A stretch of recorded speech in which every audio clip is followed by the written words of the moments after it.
ராகவன் சாரோட லாக் ஃபைல ஃபோட்டோ எடுத்து வச்சிருக்கேன். இது வரைக்கும் டவுட் இல்லாமல் இருந்தவர் அடுத்த வாரம் ஃபீல்ட் ட்ரிப் போகணும்னு நோட் பண்ணி வச்சிருக்காரு பாரு. அடுத்த வாரம்னா எந்த வாரம்? இப்போ நடந்துகிட்டு இருக்கே இந்த வாரம். அவர் மட்டும் கேஸ் வாங்காமல் இருந்திருந்தாருன்னா இந்நேரத்துக்கு இதெல்லாம் கண்டுபிடிச்சிருப்பாரு. எவனாவது ஒருத்தர் கண்டிப்பாக மாட்டியிருப்பான். அது கண்டுபிடிக்க கூடாதுன்னா அவர் மேலே கேஸ் போட்டு தூக்கியிருக்கானுங்க. இது தெரியாமல் நான் ஒரு முட்டாள் தெரியாமலே அவங்களுக்கு சப்போர்ட் பண்ணியிருக்கேன்.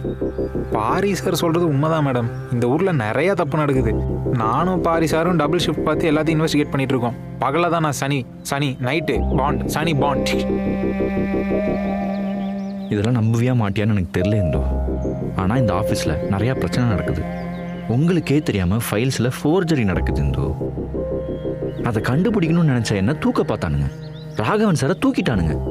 நாங்கள் 2 பேருமே விக்டிம்ஸ் தான் இருந்தோம். இதை எப்படியாவது ராகவன் சாருக்கு புரிய வைக்கணும். அதுக்கு முன்னாடி நீ என்ன புரிஞ்சுக்கணும்.